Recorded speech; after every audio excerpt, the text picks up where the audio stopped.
21, फिर 3 से कटेगा, फिर 7 से। तो इसके अभाज्य गुणनखंडों के समुच्चय में क्या लिखेंगे, ये। ठीक है। बात ये है किसी वस्तु के संग्रह को दिखाने के लिए जब हम उसको समुच्चय में निरूपित करते हैं तो दोनों ओर से मझला ब्रैकेट लगाते हैं, मिडिल कोष्ठक। ठीक है, मझला ब्रैकेट जो है, मझला कोष्ठक लगा देते हैं दोनों ओर से, और जो भी अवयव यहां लिखा जाता है वो कामा के साथ लिखा जाता है। ठीक है। इसे हम वस्तु भी कहते हैं समुच्चय का, अवयव भी कहते हैं समुच्चय का, सदस्य भी कहते हैं समुच्चय का। ठीक है। जो दोनों ओर मझले ब्रैकेट के भीतर कामा के साथ लिखा जाता है उसे अवयव भी कहते हैं, सदस्य भी कहते हैं, और क्या, वस्तु। वस्तु, सदस्य और अवयव, तीनों नाम इसको बुलाया जाता है, इसके बीच वाले को जो कामा के साथ लिखा जाता है। ठीक है। समुच्चय को दिखाने के लिए अंग्रेजी वर्णमाला के कैपिटल लेटर का प्रयोग करते हैं, चाहे ए हो चाहे बी हो। ठीक है। फिर चाहे सी हो चाहे डी हो, ये जो है ये समुच्चय को निरूपित करता है। पढ़ते हैं समुच्चय ए बराबर 2 3 7, समुच्चय बी बराबर, समुच्चय सी बराबर, सेट सी बराबर, सेट ए बराबर, सेट बी बराबर, ऐसे पढ़ते हैं। ठीक है। सेट समझ में आया, कैसे हम पढ़ते हैं समझ में आया। और ये जो होते हैं ये एलिमेंट बोले जाते हैं, अवयव कहलाते हैं। अवयव को अंग्रेजी वर्णमाला के स्मॉल लेटर से डिनोट करते हैं। जैसे मैं थोड़ी देर के लिए यहां लिख दूं AEIOU, ये ए जो आप देख रहे हो ये क्या है, ए जो है समुच्चय ए में है, स्मॉल ए जो है ये समुच्चय ए में है। इस बात को कैसे कहते हैं कि स्मॉल ए समुच्चय ए में है, तो इसे हम, ये एप्सिलॉन का चिन्ह है। किसका चिन्ह है, एप्सिलॉन का चिन्ह है। इसी एप्सिलॉन को बिलोंग्स टू भी बोलते हैं। बिलोंग्स टू मतलब ए बिलोंग्स टू सेट ए, मतलब हो जाएगा कि ये अवयव इस समुच्चय में है। ये इस चीज का प्रतीक है, सिंबल है। अगर हमसे कोई पूछे कि क्या small a belongs to set A, तो हम कहेंगे हाँ। ठीक है। या कह दिया जाए बी रिक्त स्थान सेट ए, तो यहां क्या भरोगे, एप्सिलॉन भर देंगे, या बिलोंग्स टू उसी को कहते हैं भर देंगे। ठीक है। इसका मतलब हो जाएगा, इसी को हम एलिमेंट भी पढ़ सकते हैं कि A is element of set A. Small a समुच्चय ए का अवयव है। अवयव का मतलब उसमें है। ठीक है। या b belongs to set A, या b is element of set A. ठीक है। मतलब क्या दर्शाएगा कि ये अवयव इस समुच्चय में है। अगर ऐसे लिखा है तो इधर वाला अवयव है और ये वाला समुच्चय है, सेट है। समझ पा रहे हो। अब अगर मैं कह देता यहां आर क्या समुच्चय ए में है, आर सेट ए में है, तो इसी को does not belongs to set A बोलते कि R is not element of set A, R does not belongs to set A. जैसे भी आप पढ़ पाओ, या हिंदी में कह लें आर समुच्चय ए का अवयव नहीं है। आर अवयव आर समुच्चय ए में नहीं है। तो कोई भी अवयव समुच्चय में है कि नहीं है वो इन प्रतीकों से दर्शाया जाता है, बिलोंग्स टू या डज नॉट बिलोंग्स टू। समझ गए? है तो ऐसे भरना है और नहीं है तो उसको काट देना है। ठीक है, समझ गए? समुच्चय के अवयव को स्मॉल लेटर से, समुच्चय को कैपिटल लेटर से। ठीक है, अब हम जाने किसी समुच्चय को निरूपित करने की कितनी विधियां हैं। समुच्चय को निरूपित करने की दो विधियां हैं बेटा। एक है रोस्टर विधि और दूसरा है समुच्चय निर्माण विधि। इसे कहते हैं रोस्टर विधि या सारणिक विधि, है ना, टेबुलर फॉर्म या टेबुलर मेथड। और समुच्चय निर्माण विधि को कहते हैं सेट बिल्डर फॉर्म या सेट बिल्डर मेथड कह सकते हो। ठीक है, तो हमें ये ज्ञात हो गया आज कि समुच्चय को निरूपित करने की कितनी विधियां हैं? दो। अब हम पहली विधि को, रोस्टर विधि या सारणिक विधि को कैसे निरूपित करते हैं समुच्चय में, ये सीखना है। इस विधि में होता क्या है बेटा? पहला, रोस्टर विधि में क्या होता है, जैसे किसी भी समुच्चय को मझले ब्रैकेट के भीतर, किसी भी समुच्चय के अवयवों को मझले ब्रैकेट के भीतर कामा के साथ निरूपित करना क्या कहलाता है? रोस्टर विधि में निरूपित होता है। रोस्टर विधि कहलाता है समुच्चय निर्माण, समुच्चय की दिखाने की। मतलब ये जो लिखा गया है कौन सी विधि है? रोस्टर विधि है। ये जो लिखा गया है कौन सी विधि है? रोस्टर विधि है। ठीक है, किसी भी कथन को किस रूप में दर्शाना? मझले ब्रैकेट के भीतर कामा के रूप में दिखाना रोस्टर विधि कहलाता है। जैसे मैं कोई एग्जांपल दूं आपको, मैं आपको कुछ भी लिख लो, एक्स स्क्वायर -4 बराबर 0 का गुणनखंड समुच्चय ए किस चीज को निरूपित करता है? एक्स स्क्वायर -4 बराबर 0 का गुणनखंड निरूपित करता है। ठीक है, तब इसको रोस्टर विधि में लिखना है तो हम क्या लिखेंगे? समुच्चय ए बराबर, तो पहले इसका गुणनखंड कर लेंगे। कैसे?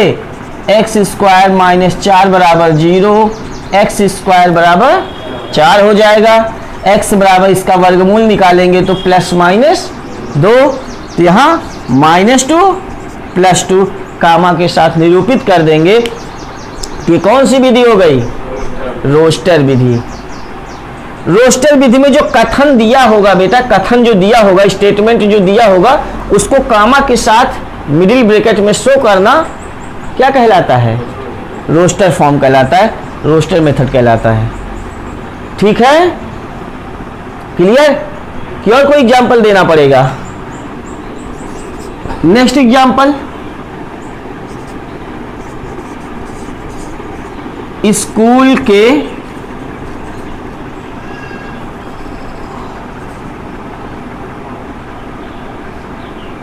अवयव या स्कूल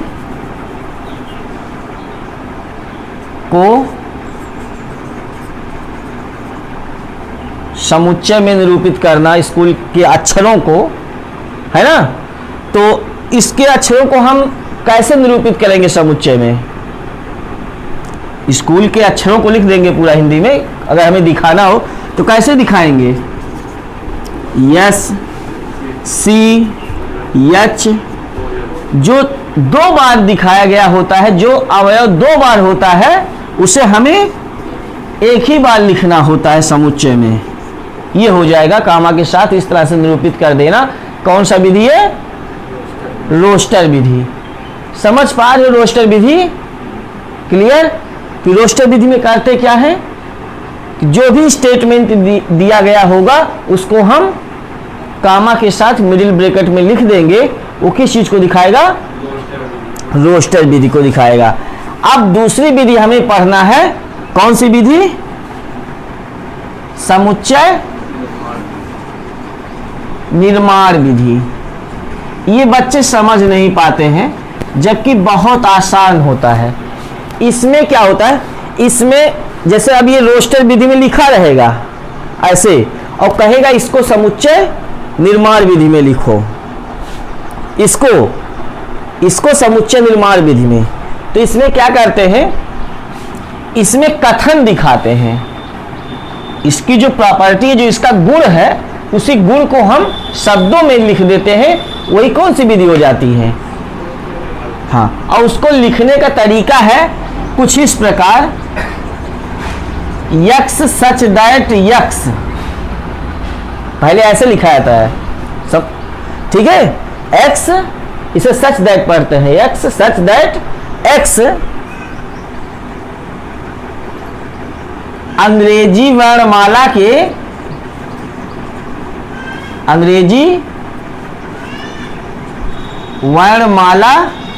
क्या स्वर, ऐसे लिख देना।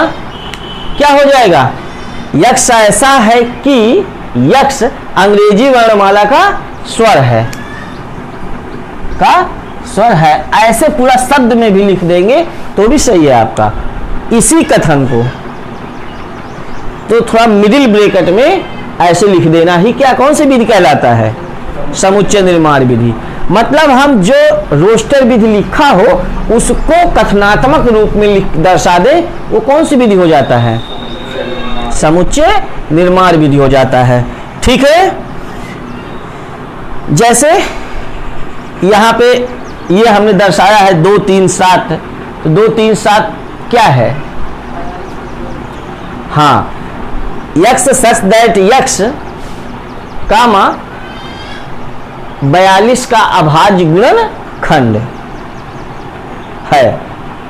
यक्स ऐसा है कि यक्स सच दैट एक्स, इसका मतलब है कि यक्स ऐसा है कि यक्स 42 का अभाज्य गुणनखंड है। और यक्स क्या है? एक्स मीन्स उस अवयव है, एलिमेंट है इसका समुच्चय का। ये सब है यक्स। यक्स ऐसा है कि यक्स 42 के अभाज्य गुणनखंड का अवयव है या अभाज्य गुणनखंड है। ठीक है? तो कथनात्मक रूप में दर्शाना क्या कहलाएगा? समुच्चय निर्माण विधि। और मझले ब्रैकेट में कामा के साथ दर्शाना रोस्टर विधि। और कोई भी अवयव समुच्चय ए में है कि नहीं है, उसको बिलोंग्स टू या डज नॉट बिलोंग्स टू के चिन्ह से प्रदर्शित करते हैं। समुच्चय के अवयवों को स्मॉल लेटर से दिखाते हैं और खुद समुच्चय को अंग्रेजी वर्णमाला के कैपिटल लेटर से प्रदर्शित करते हैं। ठीक है? क्लियर सबको? तो मुझे लगता है आप बड़े आराम से समुच्चय की इतनी व्याख्या बढ़िया से सीख गए। चलो ठीक है,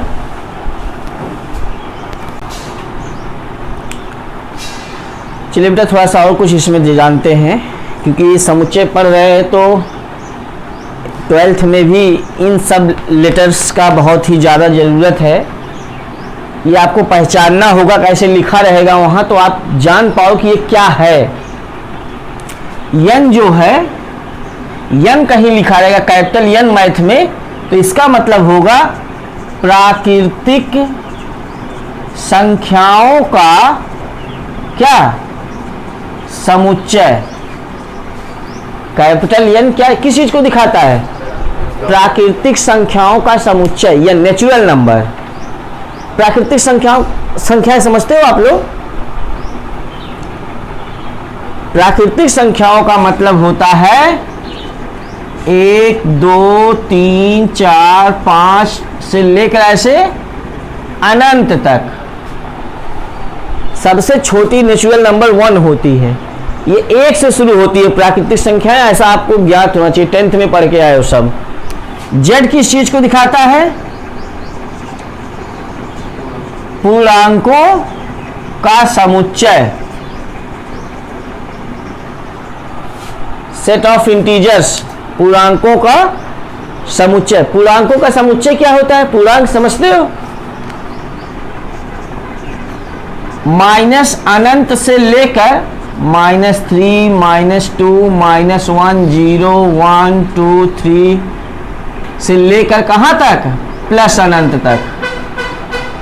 पूरा अंक मतलब पूरा अंक, पूरा अंक मतलब पूरा अंक, जितने भी पूरा अंक वाले हैं, चाहे माइनस में है, चाहे प्लस में है, चाहे 0 है, वो पूर्णांकों का समुच्चय।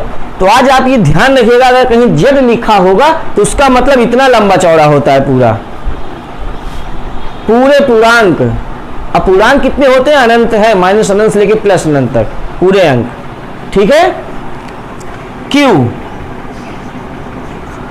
परिमेय संख्याओं का समुच्चय।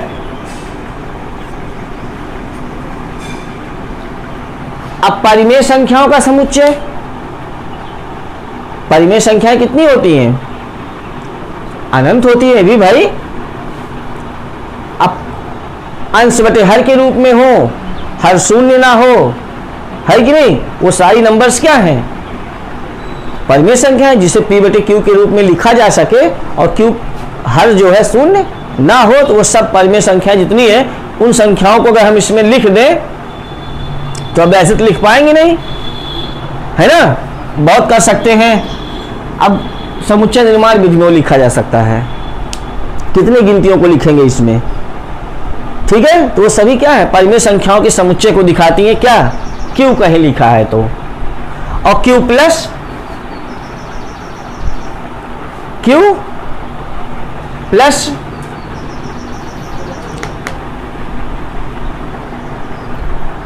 q प्लस, बंद करो, q प्लस किस चीज को दर्शाएगा? धन परिमेय संख्याओं को, है ना। और ये जो है q, ये परिमेय संख्याओं का समुच्चय है। q प्लस धन परिमेय संख्याओं को, परिमेय संख्या में ऋणात्मक धनात्मक सब, जैसे -1/2 लिख दिया जाए तो क्या है? क्या ये परिमेय संख्या है? है। और 1/2 धन परिमेय संख्या है, ठीक है। जेड प्लस किस चीज को दिखाता है? हाँ, जेड प्लस जो है, ये देखिए, जेड पूर्णांकों का समुच्चय है, और जेड प्लस का मतलब है कि धन पूर्णांकों का समुच्चय, धन पूर्णांकों का समुच्चय। और धन पूर्णांक में कौन कौन आएंगे?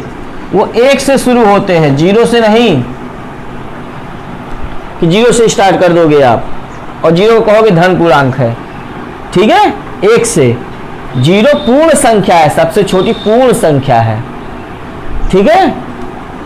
R क्या है? रियल नंबर, वास्तविक संख्याओं का समुच्चय। अब वास्तविक संख्या क्या होता है?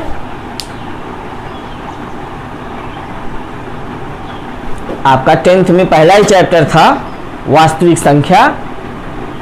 सभी परिमेय और अपरिमेय संख्याओं का संख्याएं ही क्या कहलाती हैं? वास्तविक संख्याएं कहलाती हैं। ऑल रेशनल और irrational number are called real number. सभी वास्तविक और सभी परिमेय और अपरिमेय जितनी भी हैं, मतलब जितनी आप दैनिक जीवन में गिनतियां जानते हो, जितनी, वो चाहे प्लस में, माइनस में, दशमलव में, चाहे जितने स्थान तक दशमलव में, सब क्या है? रियल नंबर है। मतलब अगर हम 1.5 कहें तो रियल नंबर है, 1.7 रियल नंबर है, -1.7 रियल नंबर है, -1.999 रियल नंबर है। चाहे जिस तरह टाइप का हो, 5 क्या है? रियल नंबर है। 7 क्या है? रियल नंबर है। प्लस रियल नंबर में आएगा ये। ठीक है, मतलब ये जो परिमेय है, पूर्णांक है, ये सब मिला दिया जाए, परिमेय, पूर्णांक, प्राकृतिक सब एक साथ मिलके, और दशमलव वाली भी जितनी है सब किस चीज को बनाती हैं? वास्तविक संख्या को बनाती हैं। मतलब इस वास्तविक संख्या नाम ले लिया जाए, समझ लो उसमें सब कुछ आ गया। 11th में आप लोग हैं, 12th में अगर कहीं रियल नंबर आता है तो आप भूलिएगा ना इस बात को।